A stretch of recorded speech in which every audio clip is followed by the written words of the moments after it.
रोशनी का कारवां। इस कार्यक्रम के प्रस्तुत करता है टेक महिंद्रा फाउंडेशन और स्कोर फाउंडेशन। ये है रोशनी, रोशनी, रोशनी का कारवां। रोशनी जो करती है अंधेरे को दूर, रोशनी जो लाती है दिल में नूर, रोशनी जो दिखाती है रास्ता। आई वे, ये है रोशनी का कारवां। स्वागत है आपका आई वे ये है रोशनी का कारवां में। आपकी खिदमत में सलीमा रजा हाजिर है। दोस्तों, आइए आज बात करें मिड लाइफ ब्लाइंडनेस की। मिड लाइफ यानी मध्य जीवन, वो चाहे 20, 30, 40 या 50 की उम्र में हो। इस उम्र में जब इंसान अपनी दृष्टि खोने लगता है या एकाएक पूरी तरह से दृष्टिहीन हो जाता है, तो उसके अपने कुछ अलग चैलेंजेस होते हैं। वो अपनी ब्लाइंडनेस की गुजरे हुए समय के साथ बराबर तुलना करता है, जिससे उसे अपनी इस स्थिति को मंजूर करने में दुखद कठिनाई होती है। तो आइए आज दो बातें करें एक ऐसे शख्स से जिसकी हिम्मत हमें इंस्पायर करती है। विकास कुमार दास, गुवाहाटी से 40 वर्ष की उम्र में ग्लाकोमा और रेटिनल डिटैचमेंट के कारण दृष्टि खो दी। इस स्थिति का डटकर मुकाबला किया विद पॉजिटिव एटीट्यूड और दोनों प्रोफेशनल एंड पर्सनल दिशाओं में एक कामयाब जीवन बिता रहे हैं।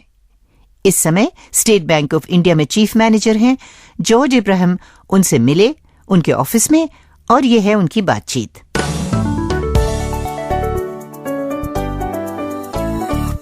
विकास जी, आपका स्वागत है हमारे कार्यक्रम में। आप इस वक्त एक राष्ट्रीय बैंक में कार्यरत हैं और आप वहां पर काफी सालों से काम कर रहे हैं। आप अपने काम के बारे में थोड़ा बताएंगे? मैं स्टेट बैंक ऑफ इंडिया में अभी फिलहाल चीफ मैनेजर हूं जी। वो गुवाहाटी में हमारे जो ट्रेनिंग सेंटर्स हैं, जिसको हम लर्निंग सेंटर्स कहते हैं आजकल जी, तो वो स्टेट बैंक लर्निंग सेंटर में मैं फैकल्टी हूं जी, जहां पे हम क्लास लेते हैं हमारे बैंक के एम्प्लॉयज के जी। और मैं ज्वाइन किया था स्टेट बैंक ऑफ ट्रावनकोर, जो स्टेट बैंक SBI के एक एसोसिएट बैंक है जी। मैं 79 बैच की प्रोबेशनरी ऑफिसर हूँ जी। उस वक्त ऑफ कोर्स मेरा ऐसी कोई प्रॉब्लम नहीं थी आंख की रोशनी की। बट ये आंखों का रोशनी का प्रॉब्लम कब हुआ और ये कैसे हुआ? ये मेरा 96 में हुआ था। रेटिनल डिटैचमेंट हो गया, कुछ सर्जरी था, उसके बाद अचानक दोनों आंखों में डिटैचमेंट आ गया साथ साथ जी। तो उसमें एक आंख तो सर्जरी में ही कुछ हेमरेज हो गया था, खराब हो गई, और दूसरे आंख में कुछ सेकेंडरी कॉम्प्लिकेशंस आके ग्लोकोमा सेट इन हो गया। तो वो करीब 1-1.5 साल में उसका रोशनी भी चली गई पूरा। तो उस वक्त आपके भविष्य के बारे में जो प्लानिंग हुआ, आप बैंक के साथ बैठ के कुछ प्लानिंग किया या बैंक वाले ने? इमीडिएटली तो नहीं किया था। इमीडिएटली मैं सोच रहा था कि नौकरी नहीं रहेगी, तो मैं कुछ एक्सप्लोर कर रहा था। तो अचानक से ऐसा हो गया कि मैं किसी हमारे बैंक के सीनियर फंक्शनरी से बात हुआ था, तो उन्होंने बताया आपका जैसा एक्सपीरियंस है अभी इतने साल का और जिसकी एक्सपोजर है, मेरा फॉरेन में भी पोस्टिंग हुआ था बीच में जी, तो आप ट्रेनिंग सिस्टम में शायद कोई काम के होंगे, तो आप एक एप्लीकेशन कर दीजिए कि आपको गुवाहाटी में डेपुटेशन में डाल दें, स्टेट बैंक ऑफ इंडिया में ले जाएं आपको। वो हो गया, मतलब थोड़ा टाइम लगा, थोड़ा मतलब कोशिश भी करना पड़ा उसके लिए, लेकिन हो गया। आपके ट्रेनिंग प्रोग्राम्स के लिए कोई टेक्नोलॉजी ताकि आप खुद इंडिपेंडेंटली काम करें, कुछ मदद आया आपका उस वक्त? उस वक्त टेक्नोलॉजी उतना ज्यादा ट्रेनिंग सिस्टम में नहीं था हमारा, और उसके लिए मैं अपने एक सेक्रेटरी हायर किया था पर्सनली जी, जो मुझे पढ़ के देता था बैंक के सर्कुलर्स हो, बाकी टेक्स्ट हो, कुछ एनी रीडिंग मटेरियल, तो मैं रिकॉर्ड कर लेता था वॉकमैन में जी। और जो पॉइंट्स मेमोराइज करना पड़ता था उसको मेमोराइज कर लेता था मैंने। तो ये पहली बार जब आपने अपने क्लास के अंदर गए, तो आपका जहन में क्या था? कोई नर्वसनेस? और फिर जो सामने बैठे थे उनका रिएक्शन क्या था? हम क्या किए कि इमीडिएटली डे 1 से तो मैंने क्लास नहीं लिया जी। पहले हम दूसरे फैकल्टी के साथ बैठते थे क्लास में जी, बीच में पार्टिसिपेट भी करते थे। और क्या था कि मेरा काफी एक्सपीरियंस था तब तक, और काफी जगह पोस्टिंग थी मेरे बाहर, तो उस एक्सपीरियंस के होने के नाते कॉन्फिडेंस भी ज्यादा था। तो बहुत जल्दी ही मैंने इंडिपेंडेंटली क्लास लेना चालू कर दिया था। पार्टिसिपेंट्स भी काफी उनको ठीक लग रहा था मेरा क्लास। जब 1997-98 में आपने अपना जो एक तरह से नया जिंदगी शुरू किया दृष्टिहीनता के साथ, तो व्यक्तिगत रूप से आपको कुछ खास तैयारी करना पड़ा? ज्यादा केयरफुल होना पड़ता है, आपको ज्यादा ऑर्गेनाइज्ड होना पड़ेगा। सबसे ज्यादा जरूरी बात जो है, थोड़ा कॉन्शियस होना पड़ता है, शायद थोड़ा डिसिप्लिन होना पड़ता है। तो ये आपका जो दृष्टिहीनता जो अचानक आ गया आपको जिंदगी में, तो आपके परिवार वालों का इमीडिएट रिएक्शन क्या था? वाइफ का तो ऐसा कुछ डिप्रेशन नहीं था बिल्कुल। बेटी तो बहुत छोटी थी उस वक्त जब मेरा ऐसा हो गया, उसका करीब 1-1.5 साल था जी, तो वो तो काफी यूज्ड है। वाइफ का भी ठीक है, लेकिन वाइफ के ऊपर प्रेशर ज्यादा पड़ता है क्योंकि उनका काम बढ़ गया है अभी, काफी काम उनको करना पड़ता है जो मुझे करना चाहिए था जी, बट वो तो काफी अच्छे कोप कर लेते हैं। तो आपके हॉबीज और शौक क्या है?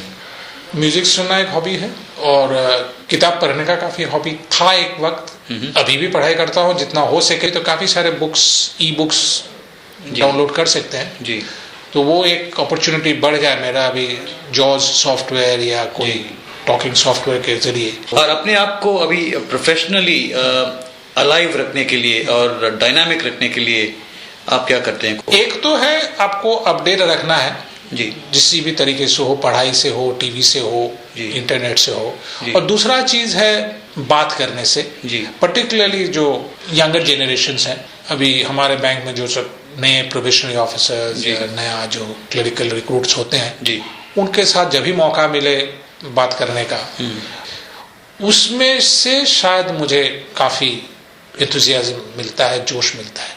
कुछ खास कहना चाहेंगे आप आखिर में जाते जाते जो आपने सीखा जिंदगी से? यही मैं कहना चाहता हूँ कि एक कोई भी डिसेबिलिटी अनटिल अनलेस ऐसा डिसेबिलिटी है कि आप एकदम नॉन फंक्शनल हो गए हैं, जिसमें आपका बेसिक इंटेलेक्चुअल एबिलिटीज भी खो गया आपका, तो बात अलग है। बाकी में मेरे ख्याल से ना आपका अचीवमेंट में कोई कमी आना चाहिए, ना आपका एंथुसियाज्म में कमी आना चाहिए, ना आपको लाइफ एंजॉय करने में कमी आना चाहिए।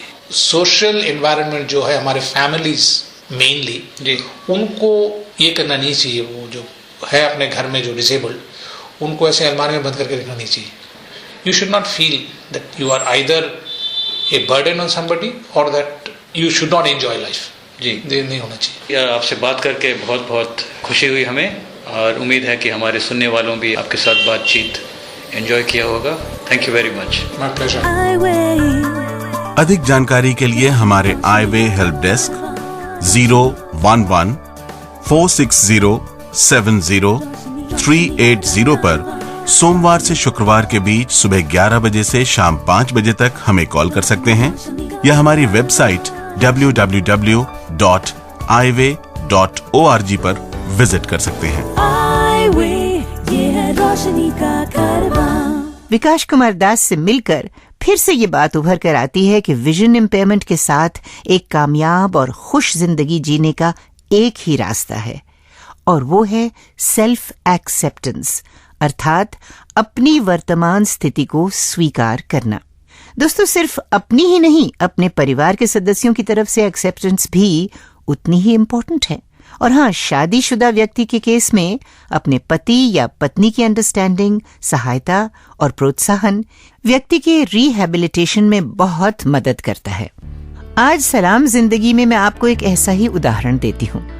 वो सहारा, वो सपोर्ट जो मुंबई की प्रीति शर्मा को अपने पति घनश्याम शर्मा से मिली, उनकी घटती हुई नजर के प्रॉब्लम का मुकाबला करने के लिए।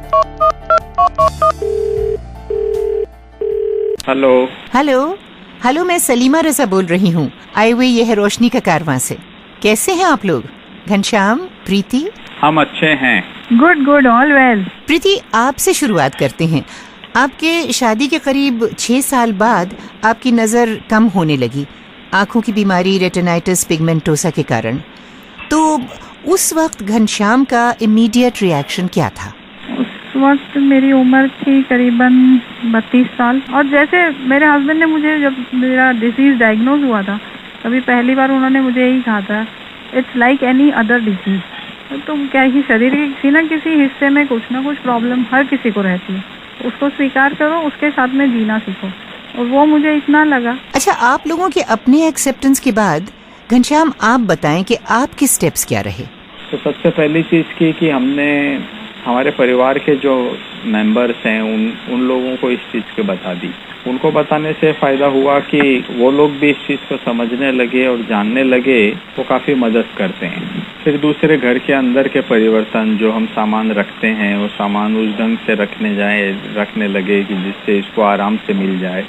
कोई भी चीजें घर के अंदर बीच में नहीं आए, तो इसके चलने में दिक्कत नहीं हो। हमने हमारे घर के कंप्यूटर में भी जॉज सॉफ्टवेयर को इंस्टॉल कर लिया है और धीरे धीरे ये उसको उपयोग करना सीख रही है। तो ऐसा कहीं भी हमने ऐसा महसूस नहीं होने दिया अपने आप को और इसको कि ऐसी कोई चीज है जो हम कर सकते हैं और ये नहीं कर सकती। ये तो जाहिर सी बात है कि शुरुआत में प्रीति को विजन इम्पेयरमेंट के साथ एडजस्ट करने में काफी डिफिकल्टीज आई होंगी। तो ये डिफिकल्टीज क्या थीं और इनमें आपने प्रीति की किस तरह से मदद की? खासकर हमने देखा कि एक दो बार जब वो गई थी रास्ते वगैरह में तो उसको तकलीफ हुई, एक दो बार तो वो गिर भी गई। फिर हमने देखा कि बाकी जो लोग जो विजुअली इम्पेयर्ड रहते हैं वो केन यूज करते हैं। तो शुरू में तो प्रीति तैयार नहीं थी, पर जब हमने उससे बात की, उसको बताया और केन की सलाह दी, तो अभी वो कुछ महीनों से केन यूज करने लगी है। अच्छा। दूसरी बात ये है कि व्हाइट केन के लिए सपोर्ट करने वाले मेरे हस्बैंड तो थे ही, साथ में मेरी मदर इन लॉ भी थी। उन्होंने मुझसे एक दिन कहा कि तुम एक वो छड़ी ले आओ जिसकी वजह से तुमको चलने में आसानी होगी और सोशल सपोर्ट रहता है आसपास का, वह भी मिल जाएगा। उनके कहने के बाद मुझे ज्यादा मोटिवेशन मिला कि okay now I can use it. That's just wonderful. आखिर में प्रीति और घनश्याम, आप दोनों से पूछना चाहूंगी कि आपके आगे की लाइफ के क्या प्लान्स हैं? कुछ खास जो आप लोगों ने सोचा है? मैं और प्रीति हम दोनों ही योग के क्षेत्र में काम करते हैं और योग का विश्वास है कि हर क्षण में आनंद है। तो हम चाहते हैं, कोशिश करेंगे कि ये अभी भी आनंद में रहें और आगे भविष्य में भी आनंद में रहे। Live life to its fullest, never never look back. Thank you Preeti, thank you Ghanshyam, बहुत बहुत शुक्रिया हमसे बात करने का। एपिसोड 130 में जो सवाल पूछा गया था वो था, भारत के प्रसिद्ध business school Indian institute of management यानी IIM में विकलांग छात्रों के लिए कितने प्रतिशत सीट आरक्षित हैं? इसका सही जवाब है ऑप्शन बी यानी 3%। लीजिए, प्रणय गडोदिया हमारे साथ हैं ये बताने के लिए कि लकी विनर कौन है।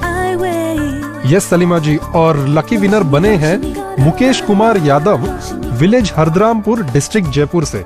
Mukesh ji, many congratulations to you.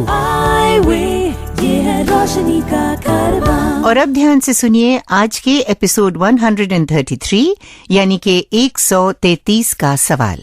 Mid life blindness यानी मध्य जीवन में दृष्टि खो देने पर एक सुखी और सफल जीवन बिताने के लिए सबसे इम्पोर्टेंट क्या है? आपके ऑप्शंस हैं ए, अपनी स्थिति को स्वीकार यानी एक्सेप्ट करना, बी, कंप्यूटर और ब्रेल सीखना, और सी, अन्य दृष्टिहीन लोगों की सहायता करना। आप SMS या ईमेल के जरिए अपना जवाब 3 दिनों में हमें भेज सकते हैं। और SMS या ईमेल करने के लिए सबसे पहले लिखें VB, फिर आज का एपिसोड नंबर और आपका जवाब अपने नाम और पते के साथ।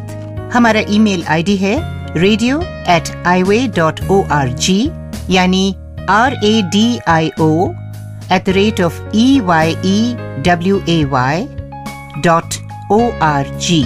और SMS के लिए हमारा नंबर है 09968329329 यानी 9968329329। अगर आप हमसे कुछ जानना चाहते हैं तो इस नंबर पर कॉल करें 011-460-70-380 सोमवार से शुक्रवार सुबह 10 बजे से शाम 5 बजे तक।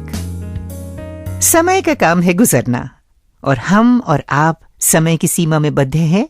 आज के प्रोग्राम का समय समाप्त हुआ तो सलीमा रजा को फिलहाल इजाजत दीजिए। नमस्कार। इस कार्यक्रम के प्रस्तुतकर्ता थे टेक महिंद्रा फाउंडेशन और स्कोर फाउंडेशन।